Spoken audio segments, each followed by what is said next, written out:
नमस्कार दोस्तों, स्वागत है आप सभी का पुनः हमारे चैनल में। आज की इस वीडियो में मैं आपको केदारनाथ धाम से जुड़ी कुछ महत्वपूर्ण जानकारियां देने जा रहा हूं कि आप किन माध्यमों से केदारनाथ जा सकते हैं। आपके लिए कौन सा साधन आपके बजट में होगा, आपके लिए सही होगा। आप समय को देखते हुए, अपने बजट को देखते हुए, अपने ट्रिप प्लान के अनुसार किस साधन से केदारनाथ जाएं जिससे आप सुरक्षित और सही तरीके से यात्रा का आनंद ले सकें। साथियों, केदारनाथ मंदिर हिंदुओं के प्रमुख तीर्थ स्थानों में से एक है। यह मंदिर भारत के उत्तराखंड राज्य में स्थित है। हर साल लाखों श्रद्धालु केदारनाथ मंदिर में भगवान शिव के दर्शन के लिए अलग अलग राज्यों से जाते हैं। यह मंदिर काफी ऊंचाई पर स्थित है, इसलिए मौसम को देखते हुए मंदिर के कपाट अप्रैल से नवंबर के बीच ही खोले जाते हैं। इसके बाद भारी बर्फबारी के कारण मंदिर के कपाट श्रद्धालुओं के लिए बंद कर दिए जाते हैं। इस वर्ष 25 अप्रैल से केदारनाथ धाम के कपाट खोले जाएंगे। पिछले साल की अगर हम बात करें तो कोरोना महामारी के चलते पूरे 2 साल तक केदारनाथ धाम की यात्रा बंद थी और जैसे ही पिछले वर्ष यात्रा प्रारंभ हुई तो भक्तों की भीड़ ने सारे रिकॉर्ड तोड़ दिए।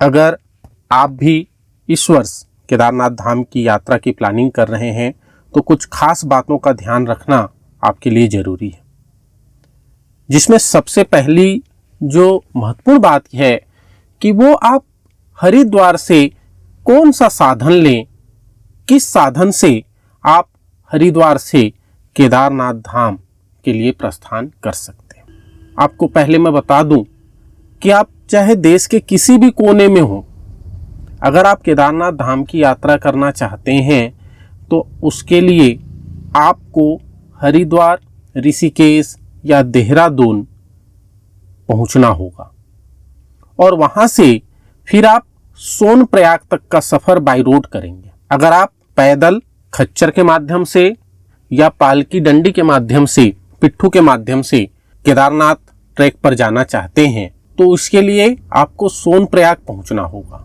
हरिद्वार से लगभग 240 किलोमीटर की दूरी है सोनप्रयाग से।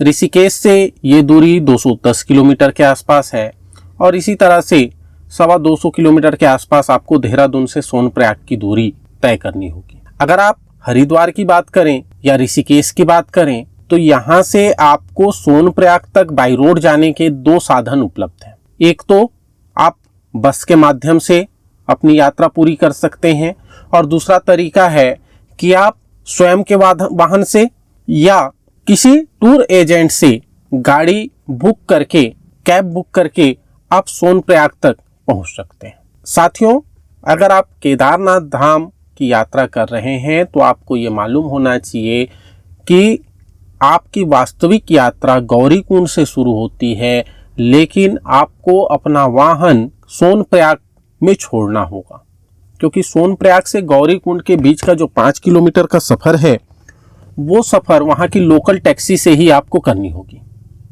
तो आपको अपने वाहन को सोनप्रयाग पार्किंग में छोड़ना होगा।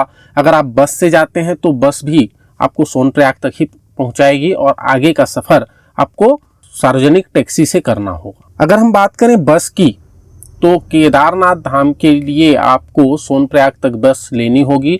बस जो है वो सुबह 5:15 और 7:15 बजे हरिद्वार से छूटती है। इसके अलावा 1-2 बसें और हैं, लेकिन आप जितना जल्दी निकलेंगे सोनप्रयाग के लिए आपके आगे की यात्रा उतनी सुगम होगी। आप किलोमीटर की दूरी पे ध्यान न दें, वहाँ के रास्ते और वहाँ की ट्रैफिक को देखते हुए आपको जो पहली साधन मिलेगी उसी से आपको निकल जाना चाहिए। अगर आपका बजट कम है या आप सोलो ट्रिप कर रहे हैं, 1-2 लोगों का ही आपका ग्रुप है, तो बस आपके लिए सबसे बेस्ट ऑप्शन होगा। आप बस से सोनप्रयाग तक जा सकते हैं। अलग अलग बसों में किराया भी थोड़ा बहुत ऊपर नीचे रहता है।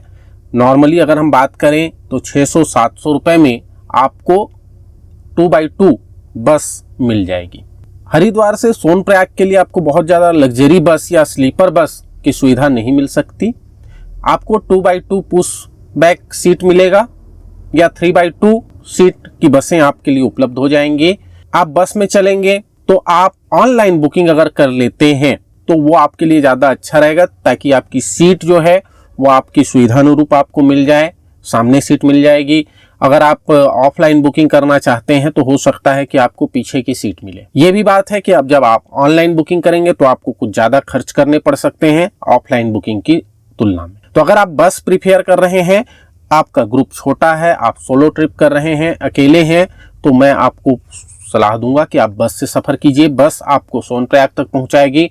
सोनप्रयाग के बाद आपको टैक्सी से गौरीकुंड पहुंचना होगा और गौरीकुंड से आपकी वास्तविक यात्रा शुरू होगी। अगर आप ग्रुप में हैं, बड़े ग्रुप में है, 5-6 लोगों का ग्रुप है या 10-12 लोगों का ग्रुप है या अधिक संख्या में ग्रुप है, तो फिर मैं आपको सलाह दूंगा कि आप हरिद्वार में गाड़ी बुक कीजिए और अपने ग्रुप के हिसाब से छोटी गाड़ी, बड़ी गाड़ी, टेम्पो ट्रेवल्स आप बुक कर सकते हैं, जो आपको पर डे के हिसाब से चार्ज करेंगे। अगर आप केवल एक धाम की यात्रा कर रहे हैं तो आपको 3 दिन का समय लगेगा। अगर आप 2 धाम की यात्रा में जा रहे हैं तो आपको 5 दिन का समय लगेगा। अगर आप 4 धाम की यात्रा कर रहे हैं तो 10 से 11 दिन। तो उसके अनुसार आपको गाड़ी का किराया देना होगा। अगर आप 2 धाम की यात्रा कर रहे हैं, मान लेते हैं कि आप केदारनाथ धाम और बद्रीनाथ धाम दोनों की यात्रा करना चाह रहे हैं, तो 5 दिन का ट्रिप होगा। अगर आप 10 लोग 12 लोग हैं तो आप टेम्पो ट्रेवलर बुक करेंगे, जो पर डे 9 से 10,000 रुपए चार्ज करेंगे। इसमें सारा चीज इंक्लूड रहेगा, किसी भी प्रकार के आपको इसके अलावा और कोई शुल्क नहीं देना होगा। अगर आप छोटी गाड़ी करते हैं, इनोवा करते हैं या बुलेरो, स्कॉर्पियो वगैरह करते हैं, तो उसी के हिसाब से वो 6,000-7,000 रुपए पर डे का बुक आपसे चार्ज करेंगे। अगर आप डिजायर वगैरह करते हैं, सेडान करते हैं, तो उस केस में 6,000 रुपए वो पर डे चार्ज करेंगे। तो आपका जैसा बजट है, आपका जैसा ग्रुप है, आप उसके हिसाब से अपनी प्लानिंग कर सकते हैं। एक बात है, अगर आप ग्रुप के साथ जाना चाहते हैं, मतलब आप 1 या 2 लोग हैं लेकिन आप किसी ग्रुप को ज्वाइन करना चाहते हैं, तो वो सुविधा भी आपको टूर ट्रेवल वाले दे देंगे। आप 14 सीटर या 20 सीटर गाड़ी में आप बाकी दूसरे लोगों के साथ उनका ग्रुप ज्वाइन कर सकते हैं। अगर आप फ्रीडम चाहते हैं, प्राइवेसी चाहते हैं, तो आप अपनी गाड़ी बुक करके जा सकते हैं। आप चाहें तो अपने साधन से भी, अपने वाहन से भी यात्रा कर सकते हैं, लेकिन अगर आपके पास कोई एक्सपर्ट ड्राइवर है जो उत्तराखंड की घाटियों में गाड़ी चला सके, तभी आपको मैं सलाह दूंगा कि अपनी गाड़ी से जाइए। अन्यथा आप अपनी गाड़ी हरिद्वार में पार्क कर दीजिए और वहां से गाड़ी बुक करके जाइए, क्योंकि वहां के रास्ते, वहां की घाटियां सामान्य घाटियों की तुलना में खतरनाक है। इसलिए आप अपनी गाड़ी तभी लेके जाइए जब आपके पास एक्सपर्ट ड्राइवर हो। अगर आप बस से सफर करते हैं तो एक चीज ध्यान रखिएगा, बस की टाइमिंग निकलने की तो फिक्स होगी, पहुंचने की टाइमिंग फिक्स नहीं होगी। उस केस में हो सकता है कि आपको सोनप्रयाग पहुंचते तक लेट नाइट हो जाए। अगर आप अपनी गाड़ी से जाएंगे तो आपके पास ये सुविधा रहेगी, अगर आप बुक करके गाड़ी ले गए हैं, हायर करके गाड़ी ले गए हैं, तो आपके पास ये सुविधा होगी कि आप समय पे जहां पहुंचे हैं वहीं आप स्टे कर सकते हैं। आप अगर तिलवाड़ा तक पहुंच गए, रुद्रप्रयाग तक पहुंच गए और आपको लगता है कि अब आगे सफर करना सही नहीं होगा, तो आप वहीं पर नाइट हाल्ट कर सकते हैं, नाइट स्टे कर सकते हैं और अपनी गाड़ी वहीं रुककर आप किसी भी होटल लॉज में ठहर सकते हैं।